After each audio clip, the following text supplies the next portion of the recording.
ബഹുനില കെട്ടിടങ്ങളിൽ ഒരിക്കലും സംഭവിക്കരുതാത്ത സുരക്ഷാ വീഴ്ചയാണ് കുവൈത്ത് അപകടത്തിന് കാരണമായത്. ഈജിപ്ത് സ്വദേശിയായ സെക്യൂരിറ്റി ജീവനക്കാരൻ സ്വന്തം ക്യാബിനിൽ പാചകത്തിന് ഉപയോഗിച്ച ഗ്യാസ് സിലിണ്ടറാണ് പൊട്ടിത്തെറിച്ചത്. സംഭവം വിവരിക്കുന്ന എക്സ്പ്ലെയിനറിലേക്ക്.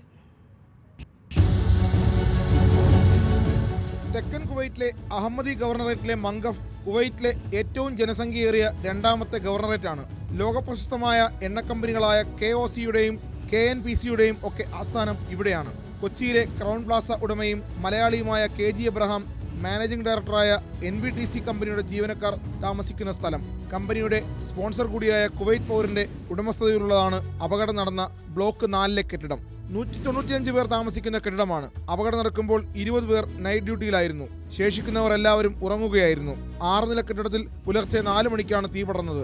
ഈജിപ്ത് പൗരനായ സെക്യൂരിറ്റി ജീവനക്കാരന്റെ ക്യാബിനിലെ ഗ്യാസ് സിലിണ്ടറാണ് പൊട്ടിത്തെറിച്ചത്. മുറികളിൽ പുക നിറഞ്ഞു. കോണിപ്പടികളിൽ തീ. ചില്ലുജാലകൾ തകർത്ത് രക്ഷപ്പെടാൻ ഉണർന്നവർ ശ്രമിച്ചു.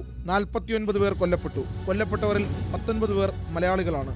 30 പേർ ഗുരുതരമായി പരിക്കേറ്റ് ചികിത്സയിലാണ്. 92 പേർ പരിക്കില്ലാതെ രക്ഷപ്പെട്ടു. കെട്ടിടത്തിന്റെ സുരക്ഷാ സംവിധാനങ്ങളെക്കുറിച്ച് ഉൾപ്പെടെയുള്ള ആരോപണങ്ങളിൽ ഗവർണറേറ്റ് അന്വേഷണം തുടങ്ങി. Feature desk, news Malayalam.